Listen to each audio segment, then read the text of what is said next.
It was a normal Friday night, until a Snapchat post, seemingly harmless and playful, placed someone at the wrong place at the wrong time. A glitter filter and a timestamp unraveled a deadly lie and exposed a calculated killer who thought he was too clever to be caught.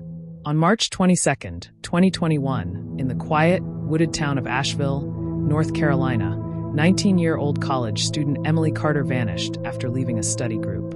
She texted her roommate at 10:17 p.m., saying she was on her way home. She never arrived. Emily's disappearance didn't trigger immediate panic. It wasn't until the next morning, when she missed both a test and her shift at a local bakery, that friends began calling the police. Emily was dependable, grounded, and warm-hearted. Her absence was deeply out of character. Her family and friends took to social media, posting her last known outfits, car details, and anything that might help.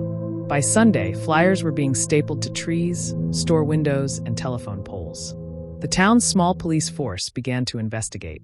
But it wasn't until Monday that the break came, unexpectedly, from the internet. Emily's best friend, Grace Lynn, had been scrolling through Snapchat stories of people who might have been around the same area Emily disappeared. A story posted by Emily's ex-boyfriend, Dylan Reese, caught her attention. It was a mirror selfie with a caption, "Late night vibes. Don't text." But something felt off to Grace. Dylan claimed he'd been at home that night. But the snap had a visible timestamp filter, 10:24 p.m. And even more importantly, the location tag underneath read, Blue Ridge Trailhead, only 5 minutes away from where Emily's phone last pinged before it went dark. Grace immediately sent the screenshot to police. When confronted, Dylan initially said it was an old snap, reposted for aesthetics. But investigators found that the Snapchat story's metadata, still stored on Snapchat's servers, showed it had been uploaded live. The geotag and time filter were real. Snapchat's filters weren't just for show, they embedded verifiable metadata.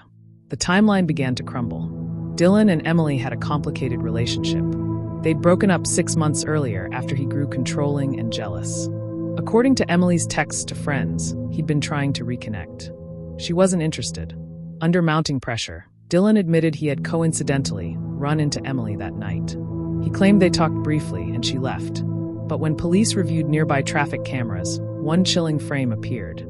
Dylan's silver Honda Civic driving behind Emily's car, both heading toward the forest trail at 10:10 p.m. Emily's vehicle was found abandoned days later, hidden beneath a brush pile off an access road.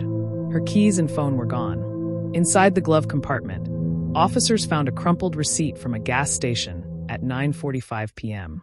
The cashier remembered seeing a girl matching Emily's description, but said she was with someone. With mounting digital evidence, Dylan finally broke.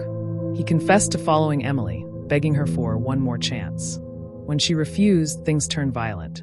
They argued near the trailhead, and in a rage, he struck her, causing her to fall and hit her head on a rock. Terrified, Dylan said he panicked and buried her body in a shallow grave near an off-trail campsite. A week later, searchers discovered her remains.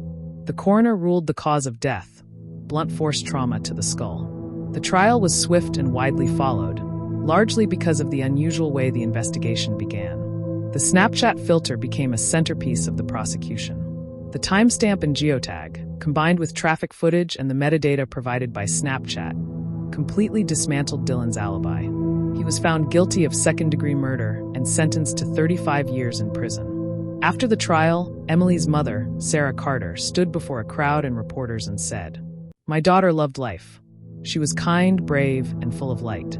A digital filter revealed the truth, but no filter will ever soften the grief we carry. If one thing comes from this, let it be a reminder. Technology may capture memories, but sometimes it captures justice."